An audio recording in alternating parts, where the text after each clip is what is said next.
Hey everyone, this is Simran and welcome back to your own YouTube channel IGNOU e Pathshala. कैसे हैं आप सब?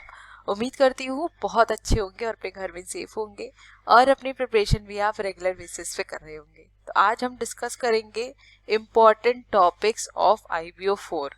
बहुत ज़्यादा डिमांड आ रही थी मेरे पास इस पर्टिकुलर टॉपिक को लेके कि मैम IBO 4 डिस्कस कर लीजिए, क्योंकि ये यूनिट आपको जितनी छोटी दिखती है कि इसमें सिर्फ 17 ही यूनिट्स हैं, आपके 17 चैप्टर्स हैं, लेकिन ट्रस्ट भी ये उतनी ही ज़्यादा कॉम्प्लेक्स है। और उसकी सिर्फ एक सिंपल सी वजह ये है कि यहाँ पे आपको एक्सपोर्ट इंपोर्ट के डॉक्यूमेंट्स के बारे में पढ़ना पड़ रहा है, right.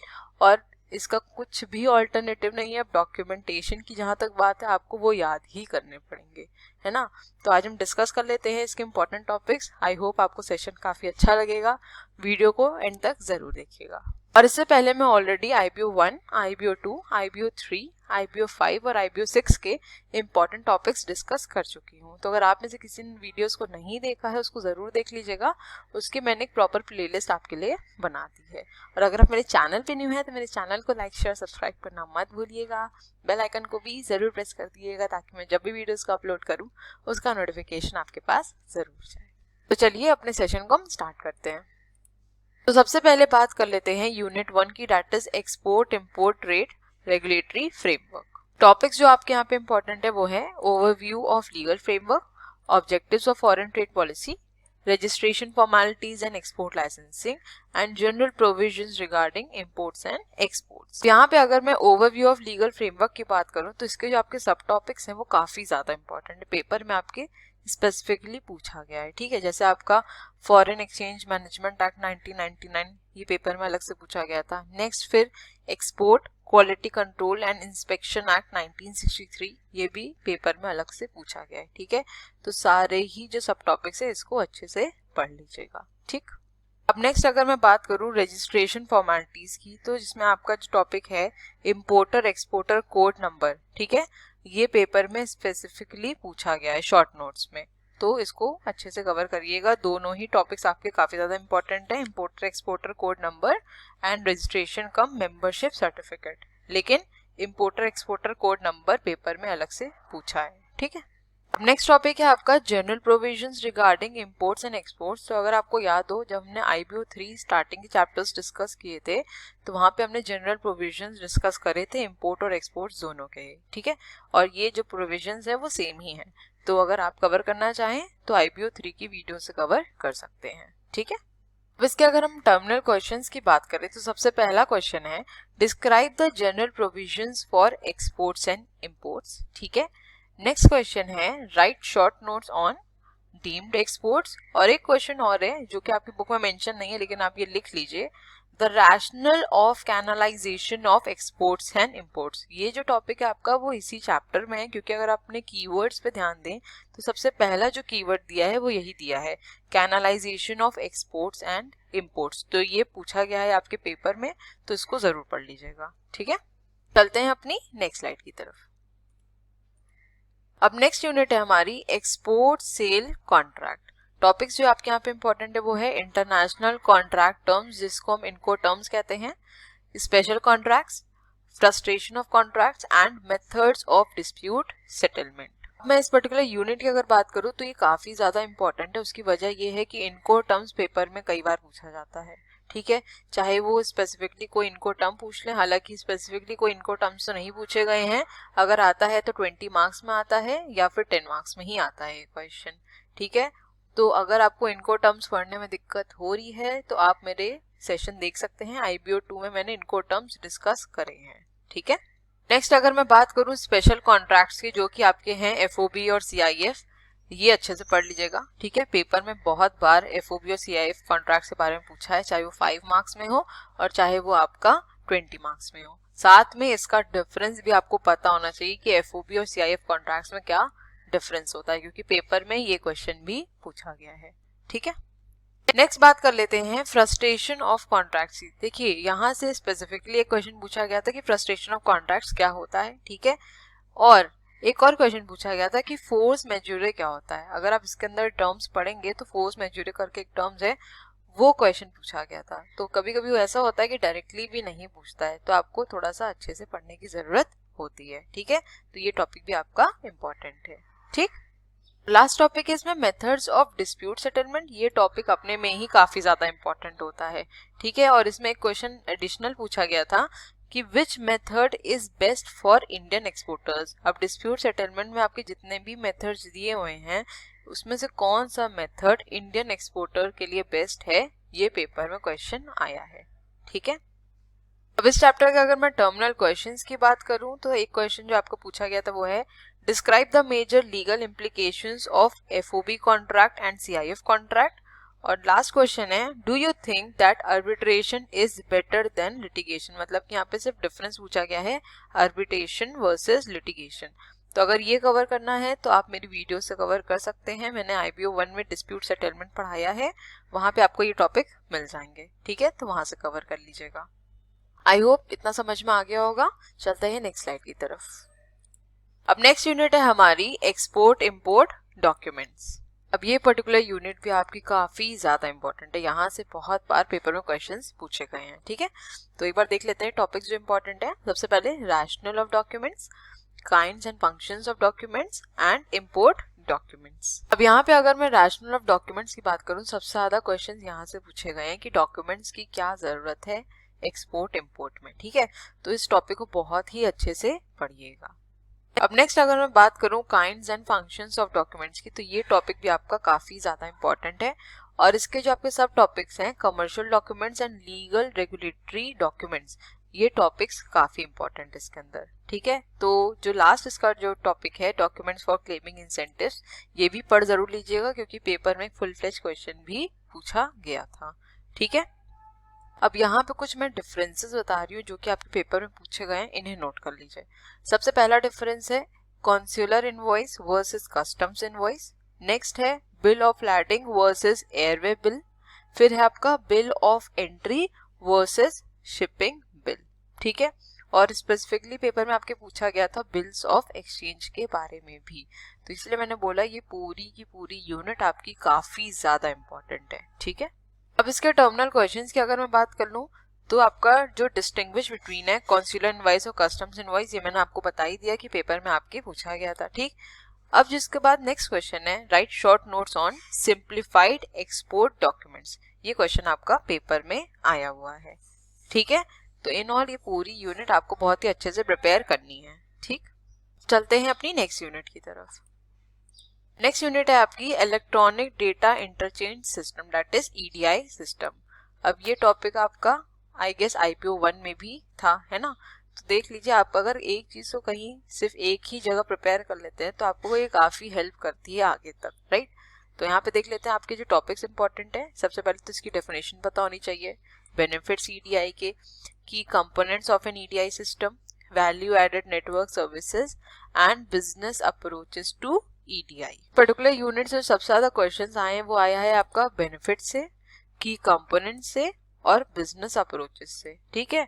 Value added network services मुझे सिर्फ एक या दो बार ही दिखा, बाकी रीसेंट पेपर्स में तो ये टॉपिक पूछा भी नहीं गया था। ये कुछ बहुत पुराने पेपर्स थे 11-12 के, तो वहां पे क्वेश्चन पूछा गया था, ठीक है। लेकिन इसको पढ़ जरूर लीजिएगा क्योंकि प्रीवियस ईयर में क्वेश्चन आए हैं यहाँ से, ठीक है।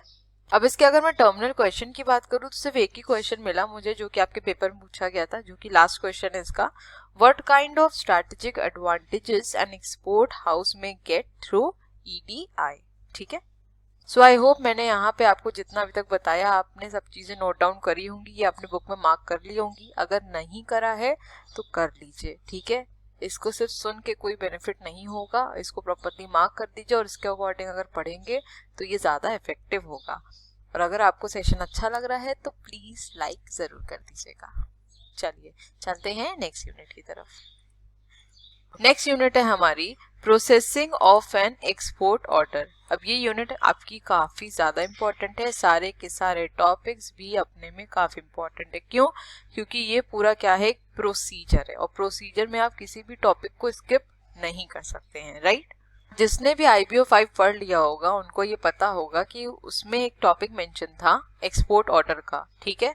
और वहां पे ये मेंशन किया गया था कि इस टॉपिक को आप IBO 4 से पढ़ लीजिएगा, है ना। अगर आप में से किसी को याद हो, मैंने अपनी वीडियो में भी ये बताया था। तो दोनों ही जगह ये आपके जो टॉपिक है वो काफी ज्यादा इंपॉर्टेंट है, क्योंकि ऐसा मत सोचिए कि IBO 5 में पूछते नहीं है।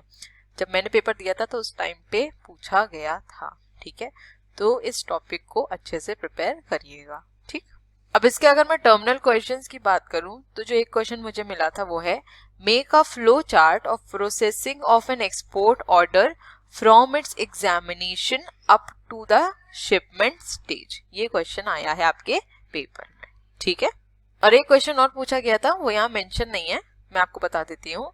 Describe the steps involved in the processing of an export order, discuss any 4 steps, ठीक है। तो ऐसे भी पूछ लेता है कि कोई 4 स्टेप्स को आप डिस्क्राइब करिए, तो यहाँ पे आपको पूरा का पूरा प्रोसीजर पढ़ने की जरूरत है, ठीक। यहाँ पे हमारा ब्लॉक 1 कंप्लीट हो जाता है। अब चलते हैं ब्लॉक 2 की तरफ। अब नेक्स्ट यूनिट है हमारी टर्म्स ऑफ पेमेंट। अब ये यूनिट भी काफी ज्यादा इंपॉर्टेंट है, पेपर में बहुत क्वेश्चंस आते हैं यहाँ से, ठीक है। टॉपिक्स जो आपके इंपॉर्टेंट है वो है terms of payment, advance payment, documentary credit, documentary collection, open account with provision for periodic settlement and shipment on consignment basis. अब देखिए जो सबसे ज्यादा क्वेश्चंस पूछे गए आपके पेपर में वो पूछे गए यहाँ से डॉक्यूमेंट्री क्रेडिट से, बहुत ज्यादा क्वेश्चंस, ठीक है। कितनी पार्टीज होती हैं डॉक्यूमेंट्री क्रेडिट में, लेटर ऑफ क्रेडिट बहुत बार पेपर में आया है, कितने तरह के लेटर ऑफ क्रेडिट होते हैं। इन ऑल कहने का मतलब ये है कि डॉक्यूमेंट्री क्रेडिट के अंदर जितने भी आपके सब टॉपिक्स हैं वो बहुत ज्यादा इंपॉर्टेंट है, ठीक है। नेक्स्ट अगर मैं बात करूं यहाँ पे डॉक्यूमेंट्री कलेक्शन की, तो ये टॉपिक भी आपका काफी इंपॉर्टेंट है, ठीक है। Documents against payment and documents against acceptance, ये अलग अलग भी पूछा जाता है और इन दोनों के बीच में पेपर में डिफरेंस भी पूछा गया है, ठीक। और यहाँ पे एक चीज और नोट कर लीजिएगा, जो आपका डॉक्यूमेंट्री क्रेडिट वाला टॉपिक है इसके अंदर जो एक सब टॉपिक है different kinds of letter of credit, सारे के सारे पढ़िएगा, बहुत ज्यादा इंपॉर्टेंट, क्योंकि इनके बीच में डिफरेंस पूछ लेता है। एक डिफरेंस पूछा गया था जो मैं बता देती हूँ आपको, revocable and irrevocable letter of credit, इसके बीच में डिफरेंस पेपर में पूछा गया है, ठीक है। तो मुझे यहाँ पे जितना कंटेंट दिख रहा है मुझे नहीं लगता उतना सफिशिएंट है, तो एक बार आप इसको नेट से जरूर ढूंढ लीजिएगा, ठीक है। अब इस चैप्टर के अगर टर्मिनल क्वेश्चंस की बात करूं तो सबसे पहला क्वेश्चन है what are the various alternatives available to an exporter from the view point of realising export proceeds, arrange them in order of safety. ये क्वेश्चन आपका जून 2019 में पूछा गया है, ठीक। नेक्स्ट क्वेश्चन है discuss the mechanism of realising payment under letter of credit arrangements. बस इतना ही क्वेश्चन पेपर में आया है और ये पूछा गया आपका जून 2018 में, ठीक है। फिर इसके बाद जो आपका नेक्स्ट क्वेश्चन है what is the method of realising payments under documents against acceptance, discuss how does it differ from that of documents against payments. तो मैंने आपको बताया था कि डिफरेंस पेपर में पूछा गया है, चाहे वो स्टेटमेंट वाइज पूछ सकता है या फिर डिस्टिंग्विश बिटवीन करके भी पूछ सकता है, ठीक है। आई होप यहाँ तक क्लियर हो गया होगा। चलते हैं नेक्स्ट यूनिट की तरफ। अब नेक्स्ट यूनिट है हमारी exchange control regulations and facilities concerning export. Topics यहाँ पे जो आपके इंपॉर्टेंट है वो है foreign exchange, objective of exchange control, foreign exchange management act 1999, regulation and management of foreign exchange and other provisions. इस यूनिट से जो क्वेश्चन सबसे ज्यादा पूछा गया है वो पूछा गया है ऑब्जेक्टिव्स ऑफ एक्सचेंज कंट्रोल से और regulation and management of foreign exchange से, ठीक है। लेकिन सारे टॉपिक्स इंपॉर्टेंट है, फेमा तो अच्छे से पढ़ लीजिएगा क्योंकि फेमा स्पेसिफिकली पेपर में पूछ सकते हैं, ठीक है। अब इसके अगर मैं टर्मिनल क्वेश्चंस की बात करूं, सबसे पहला क्वेश्चन है what do you mean by exchange control, describe the broad objectives of exchange control. Next question है explain various provisions related to regulation and management of foreign exchange, ठीक है। आई होप यहाँ तक क्लियर हुआ। और अगर आप में से किसी को इस पर्टिकुलर सेशन या जितने भी सेशन हैं उनकी पीडीएफ चाहिए तो आप मेरे टेलीग्राम चैनल इग्नू स्क्वाड को ज्वाइन कर सकते हैं। अब कई लोग आप में से पूछते हैं मुझसे कि मैम आपने कुछ पीडीएफ टेलीग्राम चैनल पे दे रखी हैं और कुछ यूट्यूब चैनल पे, तो देखिए उसकी वजह ये है कि पहले मैंने टेलीग्राम चैनल नहीं बनाया था, तो जितनी भी पीडीएफ हैं आपको यूट्यूब चैनल पे ही मिली होंगी, ठीक। तो जो आपका IBO 1 का टॉपिक है ना डिस्प्यूट सेटलमेंट्स, वहां से जितने भी सेशंस हुए हैं उन सारी पीडीएफ आपको टेलीग्राम चैनल पे ही मिलेगी। उससे पहले के जो सेशंस हैं उसकी पीडीएफ आपको यूट्यूब चैनल पे मिल जाएगी, ठीक है। अब चलते हैं हम अपनी नेक्स्ट यूनिट की तरफ। नेक्स्ट है हमारा एक्सपोर्ट फाइनेंस। अब यहाँ पे जो आपके टॉपिक्स इंपॉर्टेंट है वो है आपका pre shipment finance, post shipment finance, deferred credit facilities, role of export import bank of India and recent development in export financing. यहाँ से सबसे ज्यादा क्वेश्चन पूछे गए हैं वो प्री शिपमेंट फाइनेंस से पूछे गए हैं, पोस्ट शिपमेंट फाइनेंस से पूछा गया है लेकिन इतने ज्यादा क्वेश्चंस नहीं आए हैं, ठीक है। नेक्स्ट अगर मैं बात करूं तो डिफर्ड क्रेडिट फैसिलिटीज, यहाँ से क्वेश्चन आपका पेपर में कई बार आया है और सबसे ज्यादा जो पूछा गया है वो है ये role of export import bank of India, ठीक है। और लास्ट टॉपिक की बात करूं अगर recent development in export financing, तो इसमें आपका जो एक टॉपिक है फैक्टोरिंग और फोरफैक्टिंग, इसको पढ़ लीजिएगा, ठीक है। हालांकि पेपर में पूछा नहीं है लेकिन ये अपने में काफी इंपॉर्टेंट टॉपिक होता है और डिफरेंस हर बार पूछा ही जाता है, ठीक है। अब इस यूनिट के अगर टर्मिनल क्वेश्चंस की बात करी जाए तो सबसे पहला क्वेश्चन है describe the role of export import bank of India, तो ये मैंने अभी आपको बताया, ये काफी ज्यादा इंपॉर्टेंट है, ठीक है। नेक्स्ट है राइट शॉर्ट नोट्स ऑन, और इसमें जो आपको टॉपिक दिया है ना बायर्स क्रेडिट, ये पेपर में आया है लेकिन सिर्फ बायर्स क्रेडिट ही पूछा गया है, सप्लायर्स क्रेडिट भी साथ में पूछा गया था, ठीक है, जो कि आपका टॉपिक आता है इसमें डिफर्ड क्रेडिट फैसिलिटीज के अंदर, इसीलिए मैंने ये बोला कि आपका ये टॉपिक भी इंपॉर्टेंट है, ठीक। चलते हैं नेक्स्ट यूनिट की तरफ। नेक्स्ट यूनिट है हमारी एक्सपोर्ट क्रेडिट इंश्योरेंस। अब ये यूनिट पे आपकी थोड़ी इंपॉर्टेंट बन जाती है क्योंकि इसमें जो स्कीम है आपकी ECGC वाली, ये काफी इंपॉर्टेंट है, ठीक है। टॉपिक्स जो इंपॉर्टेंट है वो आपके हैं meaning of credit risk, organisations covering credit risk, types of cover issued by ECGC and financial guarantees. तो यहाँ पे अगर मैं पर्टिकुलर टॉपिक्स की बात करूँ तो जो मीनिंग है क्रेडिट रिस्क की, ठीक है, और types of cover issued by ECGC, ये आपके दिसंबर में पूछे गए थे, जून के मुझे कोई पेपर में ये क्वेश्चंस दिखे नहीं, ठीक है। अगर रीसेंट की बात करूं तो जून 2019 में आपका फाइनेंशियल गारंटी या कह सकते हैं ECGC गारंटीज के ऊपर क्वेश्चन पूछा गया था। एक डिफरेंस ही पूछा गया है ECGC guarantees versus ECGC policies पे, तो इसको भी पढ़ लीजिएगा, ठीक है। चलते हैं नेक्स्ट यूनिट की तरफ। नेक्स्ट यूनिट है हमारी इंपोर्ट फाइनेंस। टॉपिक्स जो यहाँ पे आपके इंपॉर्टेंट है वो है import financing, the regulatory framework, exchange control regulations concerning imports and methods of import finance. अब यहाँ पे जितने भी टॉपिक्स मैंने मेंशन किए हैं काफी ज्यादा इंपॉर्टेंट है, तो ये यूनिट भी आपकी काफी इंपॉर्टेंट है और इसको अच्छे से जरूर पढ़ लीजिएगा, ठीक है। तो यहाँ पे हमारा ब्लॉक 2 भी कंप्लीट हो जाता है। अब चलते हैं ब्लॉक 3 की तरफ।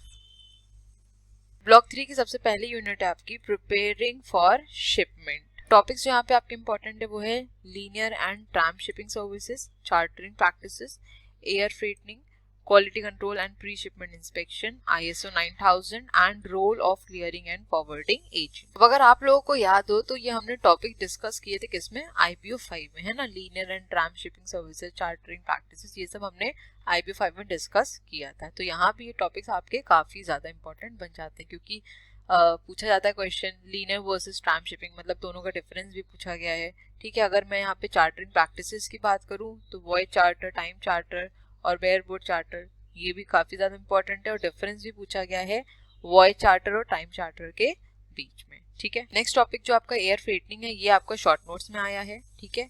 Quality control and pre shipment inspection, ये टॉपिक आपको कई बार पेपर में पूछा गया और इसके जो 3 मेथड्स हैं ये स्पेसिफिकली भी पेपर में पूछे जाते हैं, ठीक। ISO 9000 भी पेपर में बहुत बार आया और सबसे ज्यादा जो आया है वो ये आया है role of clearing and forwarding agent, ठीक है। इन ऑल बात करी जाए तो ये पूरी की पूरी यूनिट आपकी काफी इंपॉर्टेंट बन जाती है, ठीक। अब इस चैप्टर के अगर हम टर्मिनल क्वेश्चंस की बात करें तो सबसे पहला क्वेश्चन है what are the advantages of containerisation, ठीक है। नेक्स्ट क्वेश्चन है distinguish between linear and tramp shipping services, ठीक। इसके बाद क्वेश्चन पूछा गया है what are the roles of clearing and forwarding agent in export trade, discuss. और लास्ट क्वेश्चन है what do you mean by ISO 9000, what are the benefits of these standards, ठीक है। तो ये सारे टॉपिक्स आपके या सारे क्वेश्चंस आपके पेपर में पूछे गए हैं, ठीक है। अब हम चलते हैं नेक्स्ट यूनिट की तरफ। नेक्स्ट यूनिट है हमारी कार्गो इंश्योरेंस, ये यूनिट भी आपकी काफी इंपॉर्टेंट है, ठीक है। टॉपिक जो आपके इंपॉर्टेंट है वो है need for cargo insurance, kinds of perils, types of losses, types of policies and insurance claims. अब नीड फॉर कार्गो इंश्योरेंस की बात करूं तो यहाँ से 1-2 बार ही क्वेश्चंस आए हैं, ठीक है।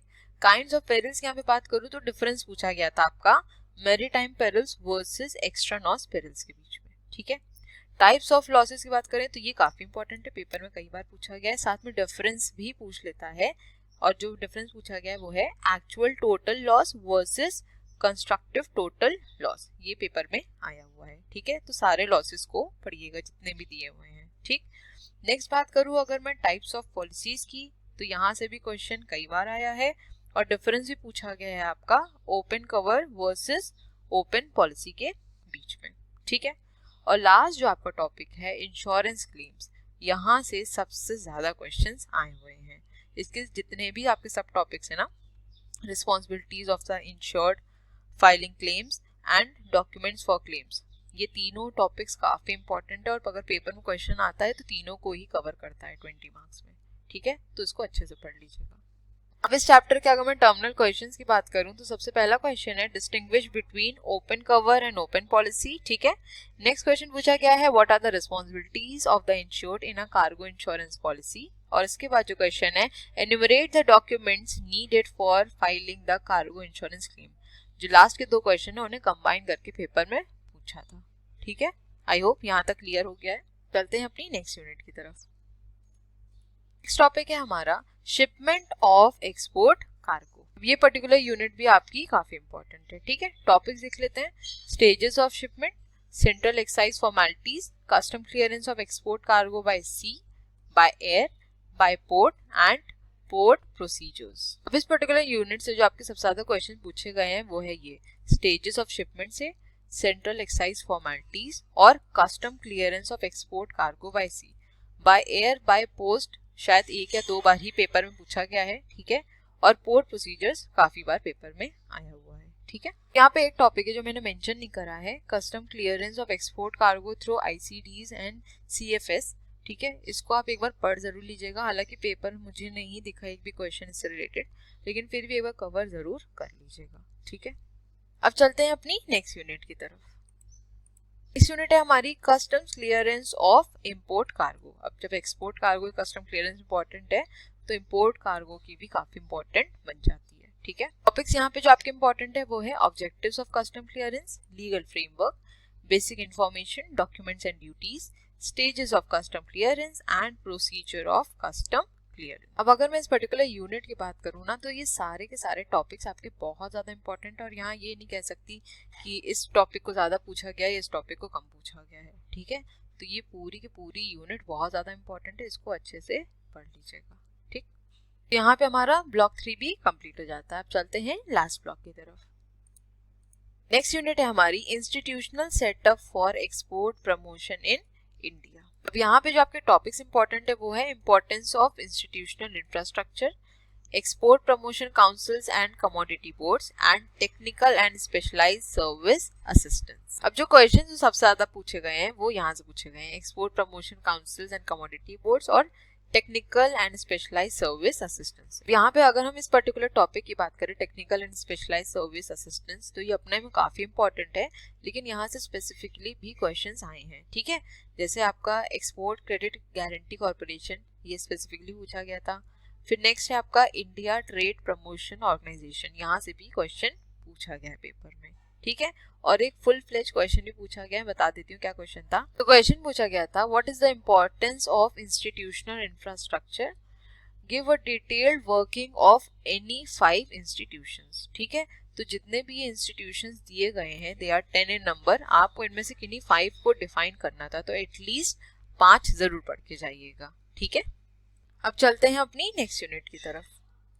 नेक्स्ट यूनिट है हमारी export assistance in India. Topics जो आपके यहाँ पे इंपॉर्टेंट है वो है importance of export assistance, EOU, SEZ, ESTP, STP and PTP and star export house. So I hope आपको ये सब टॉपिक्स यहाँ पे क्लियर होंगे क्योंकि ये ऑलरेडी हम डिस्कस कर चुके हैं IBO 3 में, चाहे वो EOU हो, SEZ हो, ESTP हो, STP हो या स्टार एक्सपोर्ट हाउसेज हो। अगर आप इसे किसी ने नहीं कवर किया है तो IBO 3 से कवर कर लीजिएगा, काफी डिटेल में मैंने वहाँ पे बताया है, ठीक है।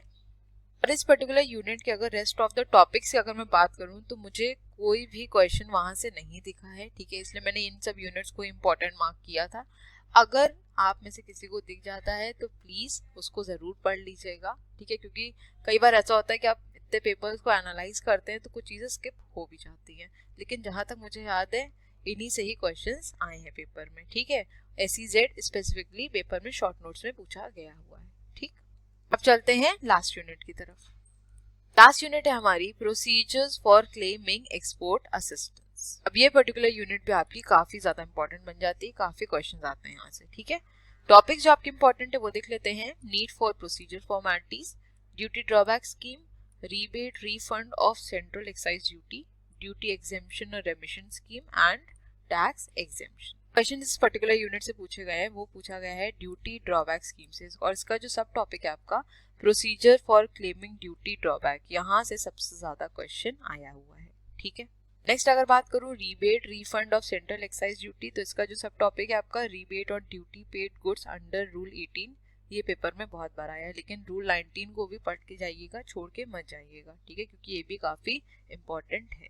ठीक, नेक्स्ट जो सबसे ज्यादा क्वेश्चन फिर पूछे गए हैं, फिर यहाँ से पूछे गए हैं ड्यूटी एग्जेम्पशन रेमिशन स्कीम से, और सबसे ज्यादा ड्यूटी एग्जेम्पशन स्कीम पूछी गई है। रेमिशन स्कीम से स्पेसिफिकली कोई क्वेश्चन आया नहीं है, बट एग्जेम्पशन स्कीम से बहुत बार क्वेश्चन आए हैं। ठीक है, और यहाँ पे एक चीज नोट करने वाली ये है कि ड्यूटी एग्जेम्पशन स्कीम के अंदर जो आपके टॉपिक्स हैं, advance authorisation and duty free import authorisation, ये स्पेसिफिकली पूछा गया है। साथ में अगर मैं यहाँ पे बात करूँ एडवांस ऑथराइजेशन की, तो इसको पहले एडवांस लाइसेंसेस बोला जाता था। ठीक है, तो पेपर में इंटरचेंज करके भी क्वेश्चंस पूछ सकता है। ठीक, लास्ट में अगर मैं टैक्स एग्जेम्पशन की बात करूँ, तो यहाँ से 1 से 2 बार ही क्वेश्चंस पूछे गए हैं, वो भी दिसंबर में। ठीक है, अब इस चैप्टर के टर्मिनल क्वेश्चन की अगर बात करूं, तो सबसे पहला क्वेश्चन है एक्सप्लेन द प्रोसीजर फॉर, इसका जो पार्ट ए है fixation of brand rate for duty drawback, और जिसका पार्ट सी है claim of duty drawback under duty drawback credit scheme, ये पेपर में आपके आया हुआ है। ठीक है, नेक्स्ट क्वेश्चन पूछा गया है discuss the formalities prescribed under central excise rules for claiming rebate of central excise under rule 18। Rule 18 आपके पेपर में पूछा, मैंने आपको बताया। रूल 19 नहीं पूछा है, लेकिन पढ़ जरूर लीजिएगा। ठीक, और इसके बाद जो नेक्स्ट क्वेश्चन है discuss the procedure for obtaining advance authorisation under duty exemption scheme, ये भी पेपर में आपके आया हुआ है। ठीक है, तो इन ऑल ये पर्टिकुलर यूनिट आपकी काफी ज्यादा इंपॉर्टेंट है, और पेपर में आपको एक क्वेश्चन जरूर यहाँ से देखने को मिलेगा ही मिलेगा। ठीक है, सो आई होप यहाँ तक सब कुछ क्लियर हो गया होगा, आपने अपनी बुक में सब मार्क भी कर लिया होगा। तो आज का हमारा सेशन यहीं तक था, और मैंने सारे आईपीओ आपसे डिस्कस कर लिए हैं, जितने भी इंपॉर्टेंट टॉपिक्स थे सारे आईपीओ के मैंने यहाँ पे डिस्कस कर लिए हैं। मैं इसको भी प्लेलिस्ट में ऐड कर दूंगी ताकि आप इजिली इसको देख सकें। ठीक है, तो thank you so much for watching. Please channel को लाइक शेयर सब्सक्राइब करना मत भूलिएगा, बेल आइकन को भी जरूर प्रेस कर दिएगा ताकि मैं जब भी वीडियोस का अपलोड करूं उसका नोटिफिकेशन आपके पास जरूर जाए। अपने फीडबैक से दीजिएगा कि वीडियोस कैसी लग रही है, और अगर कुछ इंप्रूवमेंट की जरूरत है तो बिल्कुल बताइएगा। तो मिलेंगे अपने नेक्स्ट वीडियो में। Till then stay safe, stay healthy, bye bye, take care.